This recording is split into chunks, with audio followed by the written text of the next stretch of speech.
हाय दोस्तों, PS1 commando P से चलमा का स्वागत है। मैं प्रियांशु सिंह आप सबका स्वागत करता हूं। दोस्तों, आज का जो मैं कोई वीडियो टॉपिक पे नहीं है। आज का जो वीडियो है, आज सिर्फ अपनी लाइफ से रिलेटेड वीडियो है और मैं आप सबको अपनी लाइफ के बारे में कुछ बताऊंगा और हो सकता है आपकी भी लाइफ में कुछ ऐसा ही मोटिवेशन आए तो आप भी अपनी लाइफ चेंज कर सकते हैं। नए लड़के इस GD की तैयारी कर रहे हैं। इसमें वैकेंसी बढ़ भी गई है। इसमें इस बार चांस कुछ ज़्यादा ही बन जाएगा।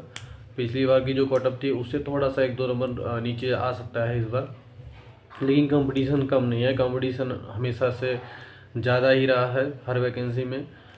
जो हम लोग के टाइम में कंपटीशन था उससे ज़्यादा कंपटीशन इस पिछली वैकेंसी था। उसके उसके बाद इस वैकेंसी में भी कंपटीशन बहुत ज़्यादा है।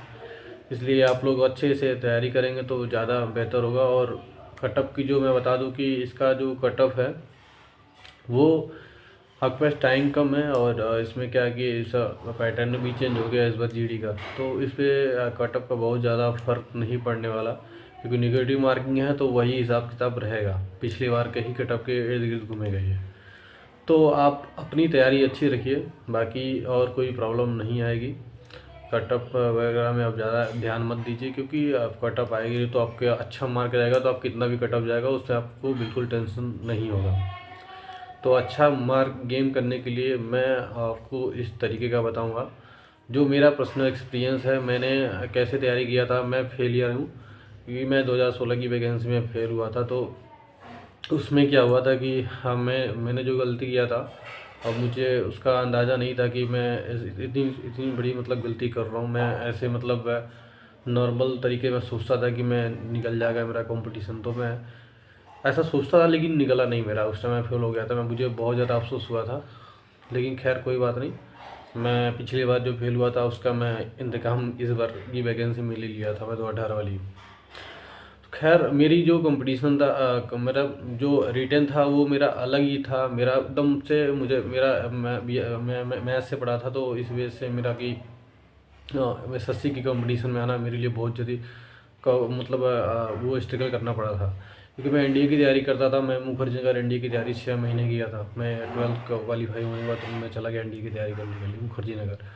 तो वहाँ पे मैं NDA की तैयारी किया 6 महीने। NDA की तैयारी करने के बाद मेरा क्या हुआ, NDA क्वालिफाई नहीं हुआ। तो मैं 1-2 बार एग्ज़ाम दिया, कुछ नंबर से फेल हो जाता था मैं। कटअप तो उसका पता चलता नहीं, क्योंकि उस समय लिस्ट आती थी। तो इस वजह से मुझे लग रहा था कि मैं शायद इसमें अब मेरा एज भी ख़त्म हो गया था। तो उसके बाद NDA की छोड़ के मैं आर्मी रैली वगैरह का फॉर्म भरने लगा। मैं आर्मी रैली के वगैरह फॉर्म भरने के बाद मैं रनिंग करना स्टार्ट कर दिया उसके बाद से।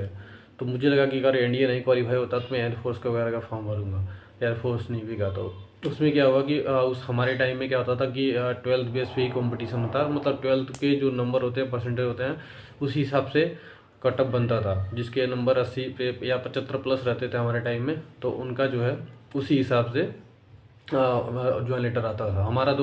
हमारा परसेंटेज कम है, 61% है मेरा 12th में।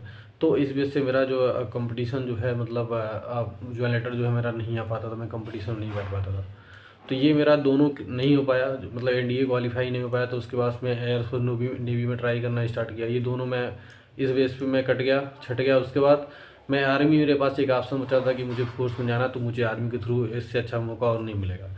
तो मैं आर्मी की तैयारी करने लगा। मैं 2015 रैली भर्ती बनारस, जो मैं मतलब हम लोग देखे थे, स्टार्ट किए थे। पहली भर्ती तो जो बनारस में स्टार्ट हुआ था रणबांकुरे स्टेडियम में। तो मेरी वो पहली आर्मी की रैली भर्ती थी। पहले मैं इससे पहले मैं एक गाजीपुर में देखा था। गाजीपुर के बाद बनारस की रैली भर्ती में देखा था मैं रैली भर्ती में। उसके बाद मैं कुछ मेरे क्या स्टार्टिंग में मैं फ्लोर था, तो मैं NDA की तैयारी करना था। मेरी रनिंग वगैरह अच्छी नहीं थी उस टाइम। तो दो साल में, एक साल में एक बार वैकेंसी आती थी, इस वजह से मैं फेल हो जाता था। रनिंग मेरा अच्छा था, बहुत अच्छा नहीं था, क्योंकि मेरी टाइमिंग थी 5-10-5 के करीब थी। तो बहुत ज़्यादा मतलब बनारस की रैली भर्ती में करीब 400 लड़के उस समय रनिंग वगैरह करते रहते थे। तो उसमें क्या है कि बहुत कम लड़के पकड़ते थे। तो मैं मतलब फेल हो जाता था।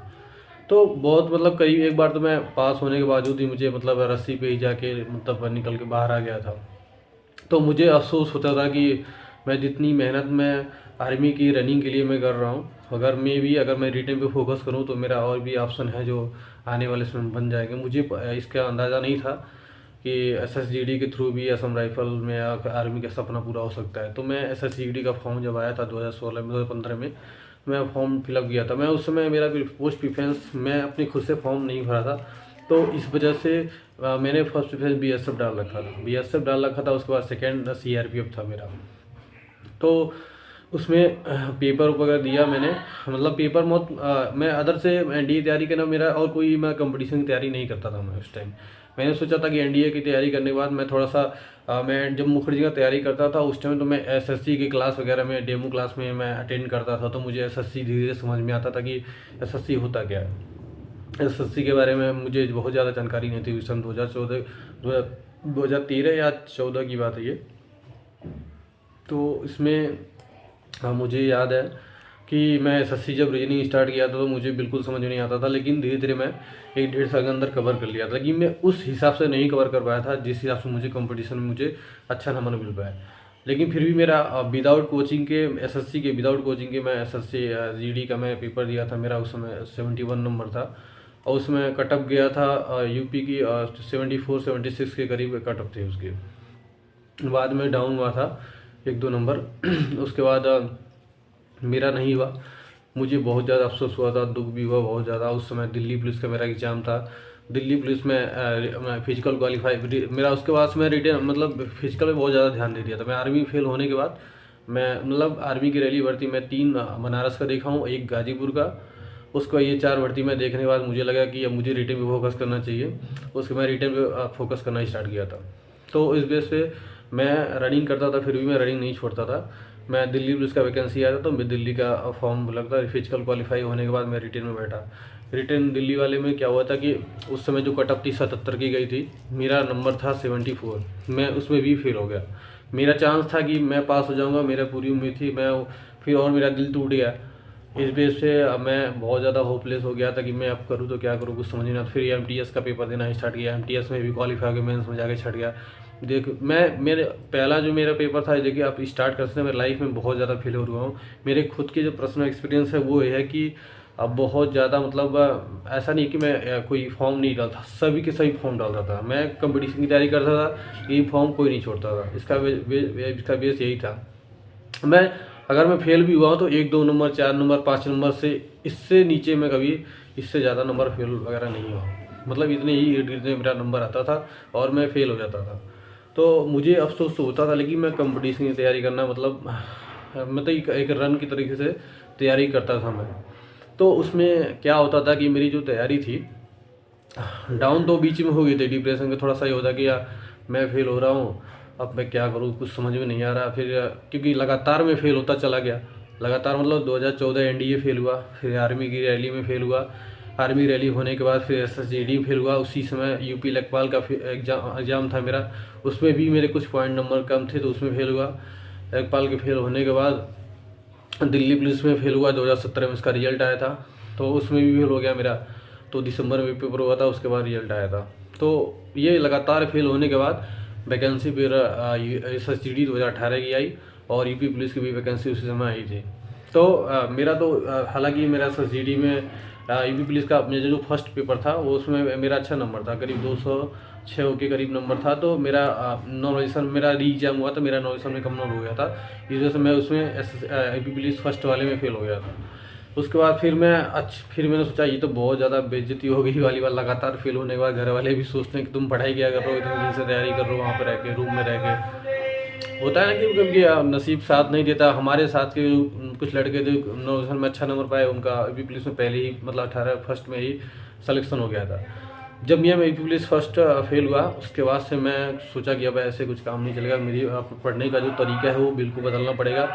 और मैंने बदला। उस समय मैंने क्या किया, मैंने जितने भी प्रीवियस ईयर्स के पेपर थे और SSC के GD कैसे, SSC और GD के, तो मैं GD का पेपर नहीं सॉल्व करता था। मैं स्पेशली SSC अगर मैं रेलवे का पेपर सॉल्व करता था प्रीवियस का, और SSC की जो CGL का पेपर था उसको मैं सॉल्व करता था। हालांकि मैं CGL का पेपर देता था, लेकिन मैं CGL प्री क्वालिफाई, मेरा इंग्लिश थोड़ा वीक है तो इसलिए मैं मेंस में फेल हो जाता था। तो बात यह है कि मेरा जो कंपटीशन था वो मैं हमेशा से सोचता रहा हूँ कि मेरी जो कमी है मैं उसको पकड़ना स्टार्ट किया। तो 18 जब मैं फेल हुआ, इसके बाद से मैं कमी पकड़ना स्टार्ट किया हूँ कि मेरी कमी हो कहाँ रही है।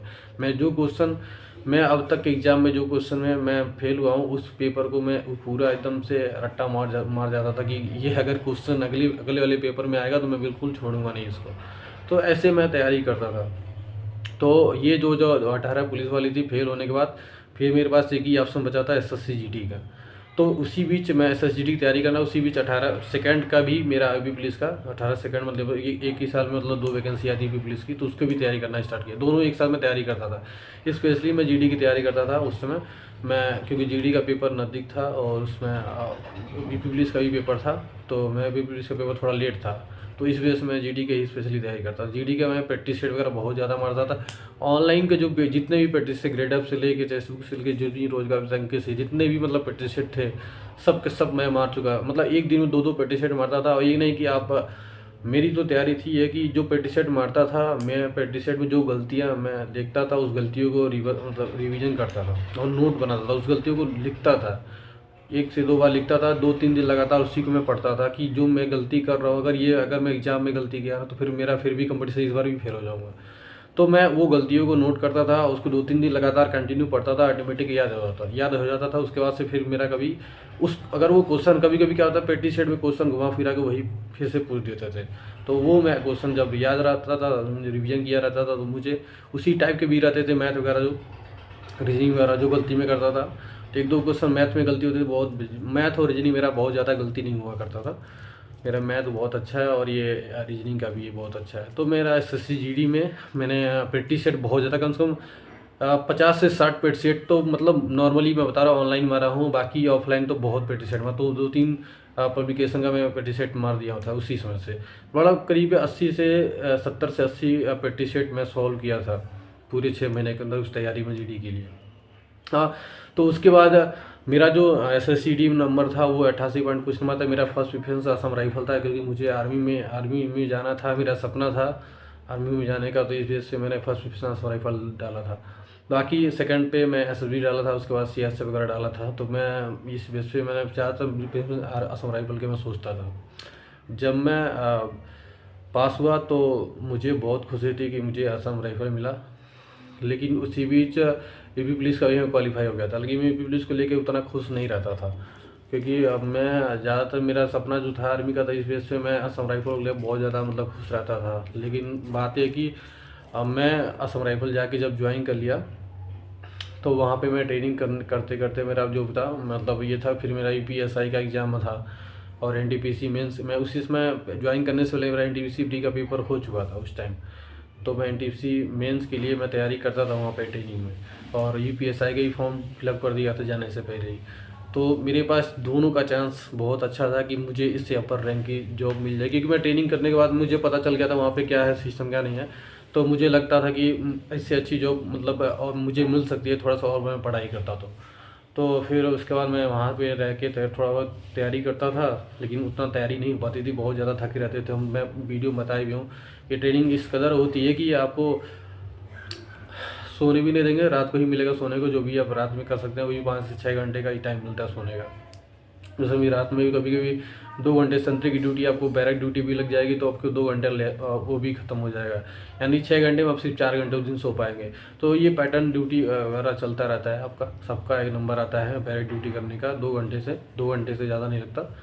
तो इस वजह से क्या था कि मैं पढ़ाई थोड़ा कम कर पाता था। तो मेरा क्या है कि मेरा पुलिस में सिलेक्शन होने के बाद जब मेरा PSC में सिलेक्शन हुआ था, तो मैंने सोचा कि अभी मेरा यूपी पुलिस का पेपर है, UPSI का एग्ज़ाम है और NTPC में मेंस का एग्ज़ाम है, मुझे उसकी तैयारी करने के लिए मुझे या फिर मुझे क्योंकि तैयारी हो नहीं पाती थी, तो मुझे लगा कि अब मुझे इसके अलावा और कोई ऑप्शन बचता ही नहीं है कि मैं क्या करूँ, कुछ समझ में आता नहीं था। मैं चारों तरफ से मेरे दिमाग में बस यही आता था कि अगर मुझे इससे कुछ अच्छा करना है तो यहाँ से निकलना पड़ेगा। मैं कंपटीशन की तैयारी करना था, मुझे SI बनना था। मैं सोचता था अगर मैं SI बन गया तो इससे तो मतलब 20-25 साल मैं लाइफ में आगे हो जाऊँ। 20-25 साल क्या मतलब, क्योंकि असम राइफल में रहता तो 20 साल में हवलदार बनता, तो अगर मैं डायरेक्ट SI अपनी स्टेट में अगर SI बन जाता तो बहुत बेटर रहता। फिर मैंने सोचा कि सर मुझे अभी देना पड़ेगा, क्योंकि मैं कम तैयारी मेरी क्या ट्रेनिंग लगभग ख़त्म होने वाली थी, लगभग कुछ मंथ बचे थे। तो उस बेस पे मैंने सोचा था कि चलो ठीक है, तैयारी तो मतलब नौकरी एक बार मिल जाएगी। मेरा मेरा बैकअप में यूपी पुलिस था ही मेरे पास, तो यूपीपीएससी मेरा था, उसका ज्वाइनिंग लेट था, मेडिकल भी लेट था। तो मैंने रिस्क लिया, अपने ऊपर रिस्क लिया कि मैं, हालांकि मुझे ये भी नहीं पता था कि मेरा यूपी पुलिस में मेडिकल में क्या होगा क्या नहीं होगा। वैसे मुझे इतना कॉन्फिडेंस था मैं एसएससी के मेडिकल में फिट हो, तो फिर उसके बाद कहीं किसी भी मेडिकल में मुझे अनफिट नहीं कर सकता कोई भी। तो हाँ, मैं वहाँ से रिजाइन का प्रोसेस डाल दिया मुझे, क्योंकि मुझे एग्ज़ाम के लिए छुट्टी तो मिल जाता। मुझे एसआई का एग्ज़ाम था, एनटीपीसी मेंस का एग्ज़ाम था, मुझे छुट्टी मिल जाता। उन्होंने कमांडेंट साहब ने बोला कि आपको एग्ज़ाम के लिए, जब मैं पेश हुआ था रिजाइन के लिए, तो उन्होंने बोला कि आप किसके लिए मतलब रिजाइन देना चाहते हो। मैं बताया था वीडियो में कि मैं सर ये प्रॉब्लम है, मुझे इससे अच्छा जॉब चाहिए मुझे, तो मुझे पढ़ने का टाइम नहीं मिल पा रहा है, तो मुझे एसआई के लिए मैं तैयारी करना है, मुझे इससे अच्छा अपॉर्चुनिटी कोई नहीं है।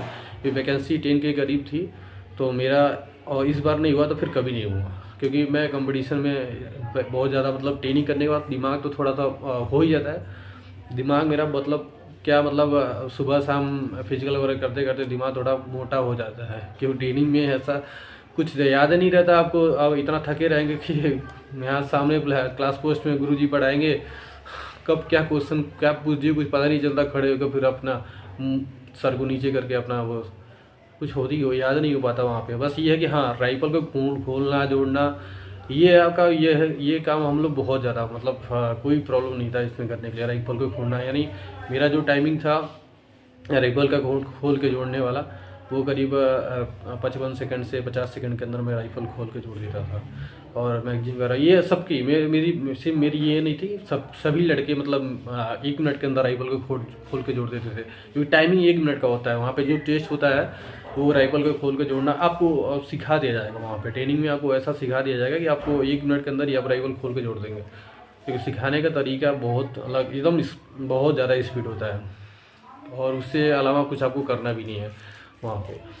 तो बस वही था कि उसके बाद मैंने रिजाइन का प्रोसेस डाला, तो उन्होंने बोला कि मैं बता दे रहा हूँ कि उन्होंने बोला कि आपको एसआई के लिए एग्ज़ाम की छुट्टी मिल जाएगी, आप बिल्कुल टेंशन ना लीजिए, आप ट्रेनिंग करिए, आपकी जॉब मिली है तो आप जॉब करिए। तो मैंने कहा सर नहीं सर, मुझे एसआई के लिए तैयारी करनी है, प्लस मेरा 2 एग्ज़ाम है और आगे की मुझे और भी तैयारी करनी है, तो और मेरा बैकअप में एक यूपी पुलिस था ही।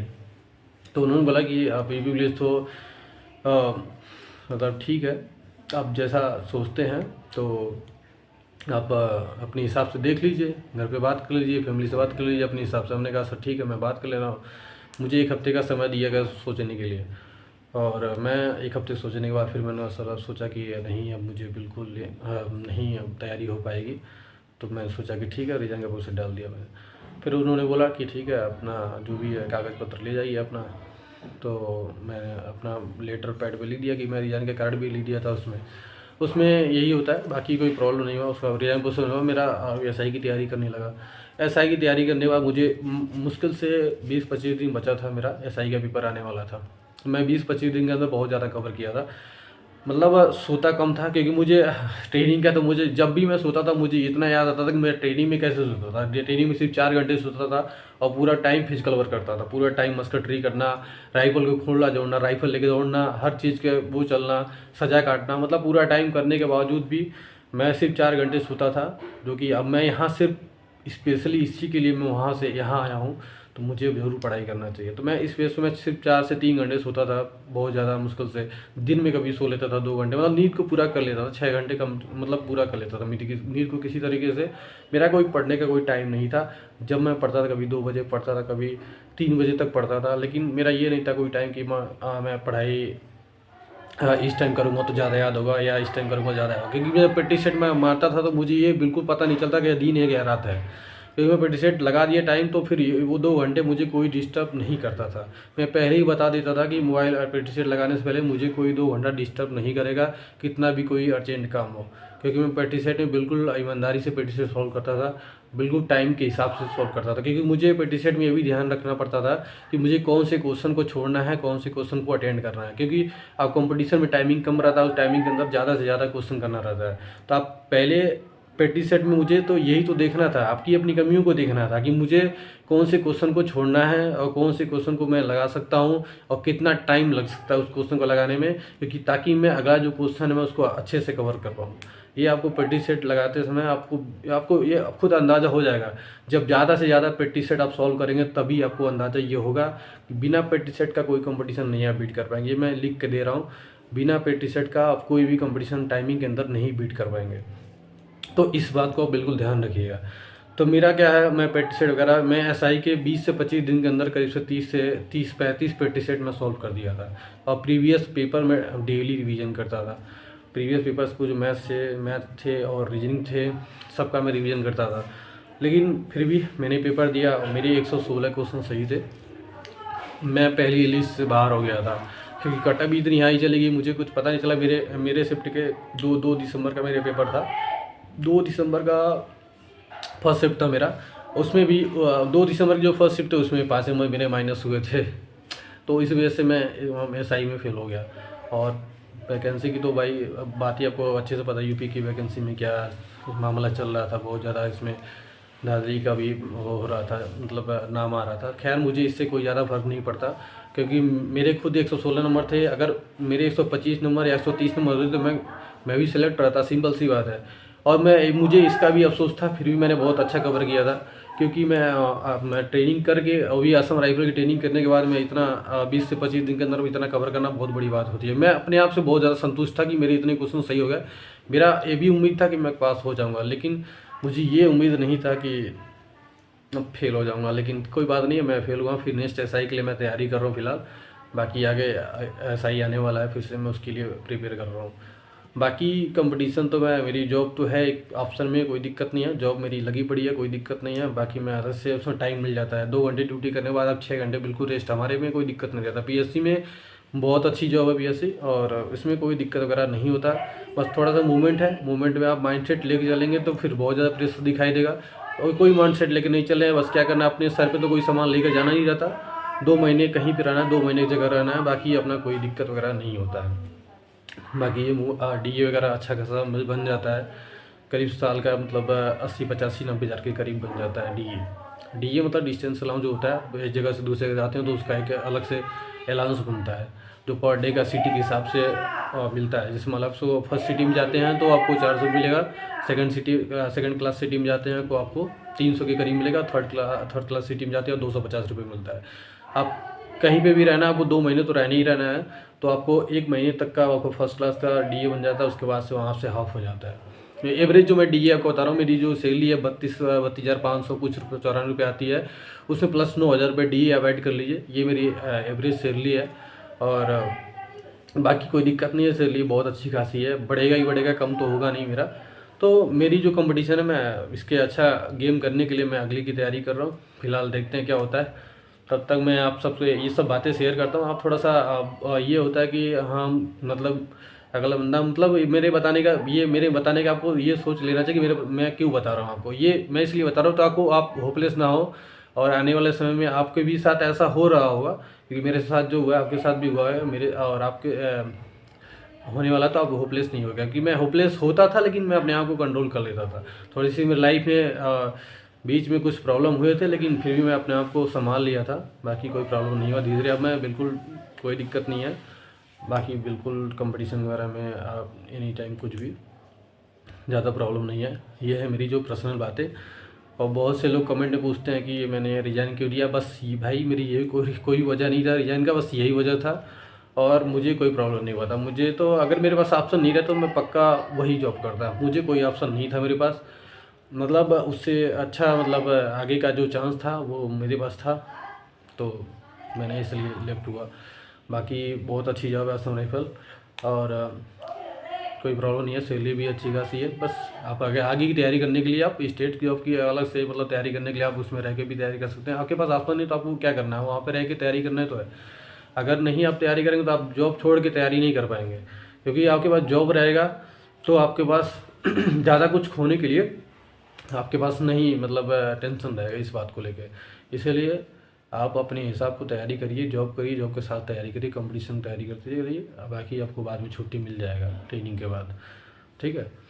फिर चलते हैं नेक्स्ट वीडियो में। ये है मेरी जो पर्सनल बातें, और कुछ बातें हैं मैं आप सबको बताऊँगा। बाकी जो भी कमेंट में जो लड़के करते हैं वो मैं बहुत ज़्यादा रिप्लाई नहीं पाता। ज़्यादातर यही लड़के कमेंट किया मैंने जॉब क्यों छोड़ा, तो बात भाई यही है, बाकी और कोई वजह नहीं है मेरा। बाकी बहुत अच्छी जॉब है असम राइफल और उससे रिलेटेड है। हाँ, मैं भी जहाँ हूँ तहाँ खुश हूँ, कोई प्रॉब्लम नहीं यहाँ पे भी। आप इसमें भी आ सकते हैं, वैकेंसी भी पुलिस की आ रही है, तो उसमें भी आपका चांस बन सकता है। आप तैयारी करते रहिए, ज़रूर मिलेगा आपको भी। ठीक है, फिर चलते हैं नेक्स्ट वीडियो में, आप सबको मिलेंगे। फिर अगली बार जो मैं SSGD की कटअप बताऊँगा, SSGD की एवरेज कटअप क्या जा सकती है, क्योंकि मुझे जहाँ तक अंदाज़ा है 2-3 साल का एक्सपीरियंस का, जो मैं फेल्योर हुआ हूँ कि कटअप कैसे कहाँ से क्यों भागता है, मैं बताऊँगा इसका वजह भी। ठीक है, फिर चलते हैं नेक्स्ट वीडियो में, तब तक बाय बाय, जय हिंद।